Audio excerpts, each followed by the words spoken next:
聖言誦讀。上主，你的言語是我步履前的靈燈，是我路途上的光明。今日係教會紀念聖文德主教聖師，因父及子及聖神之名，阿們。恭讀依撒意亞先知書。上主這樣說：禍哉亞述！我義怒的木棒，我震怒的棍杖，我派遣他是為攻擊一個邪惡的百姓，我委任他是為攻擊我所憤恨的民族，為擄掠劫奪，並為蹂躪他們，有如街上的糞土。但亞述並沒有這樣想，心裏也沒有這樣推測，只圖肆意破壞，剿滅不少的民族。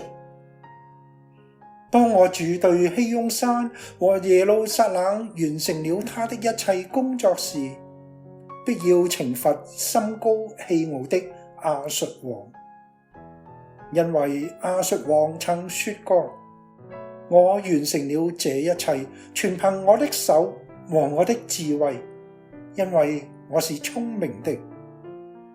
我撤除了各族的界限，擄掠了他們的財寶，有如強者打倒了居於高位的人。我的手奪取了列國的財富，有如取諸窩巢。我兼併了大地，有如拾取遺卵，沒有誰敢反抗或張口鼓噪。上主說：斧頭豈能對用斧頭砍伐的人自豪？鋸豈能向拉鋸的人自誇？難道棍杖能揮動那舉他的人？木棒能舉起那不是木頭的人？因此我主萬軍的天主將使亞述的勇士變得瘦弱，他的光輝將被焚毀，有如炎炎烈火。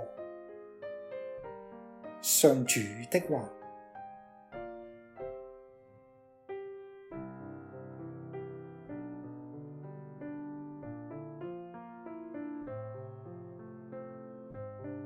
今日嘅答唱詠係選自聖詠94篇，答句係：上主決不遺棄自己的百姓。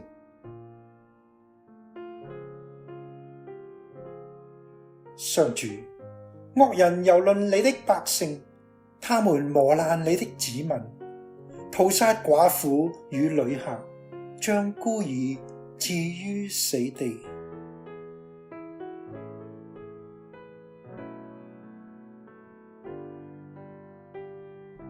他們還說：上主看不見，雅各伯的天主決不管。民間的愚昧者，你們應該知悉；糊塗的人，你們何時才能明白？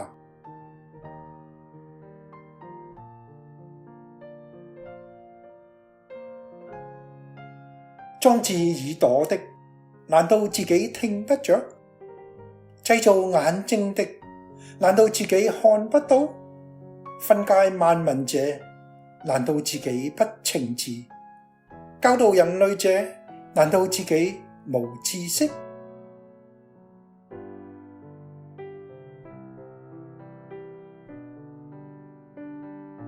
上主決不拒絕自己的百姓，上主絕不遺棄自己的人民。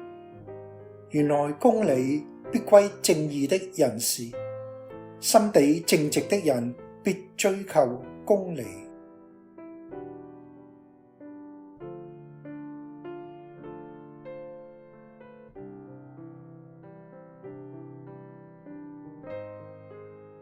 恭讀聖瑪竇福音。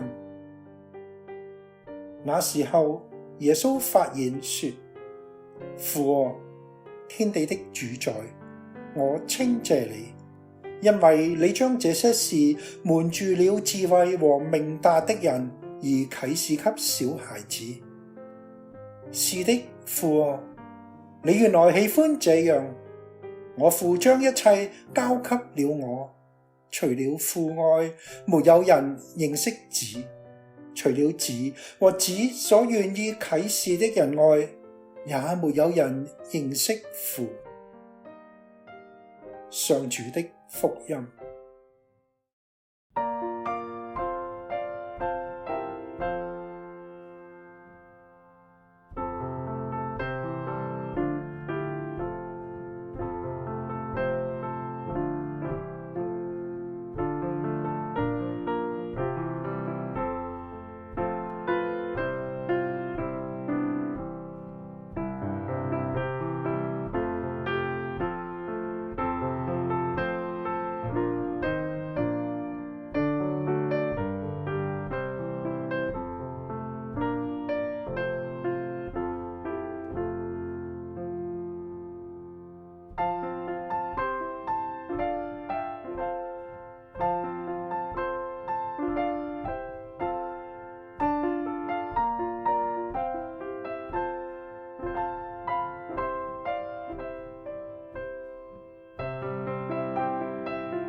聖言反省。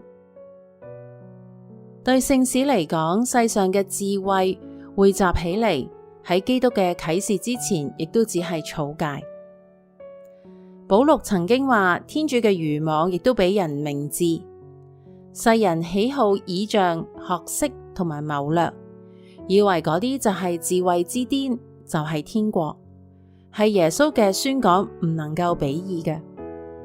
然而耶穌喺小孩子身上就揾到咗天主奧秘萌發嘅良田，佢哋就係唔倚仗人性嘅聰慧，喺天主前全然空虛嘅人，好似門徒。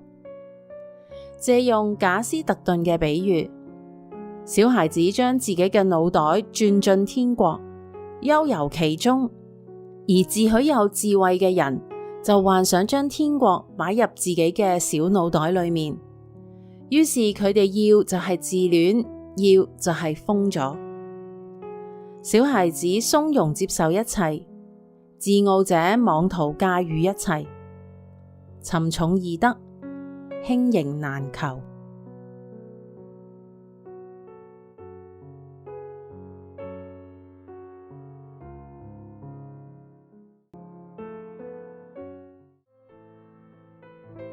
主，感謝你，我將我的心靈和工作全獻於你手中。願光榮歸於父及子及聖神，起初如何，今日亦然，直到永遠。阿們。聖文德主教為我等祈，因父及子及聖神之名，阿們。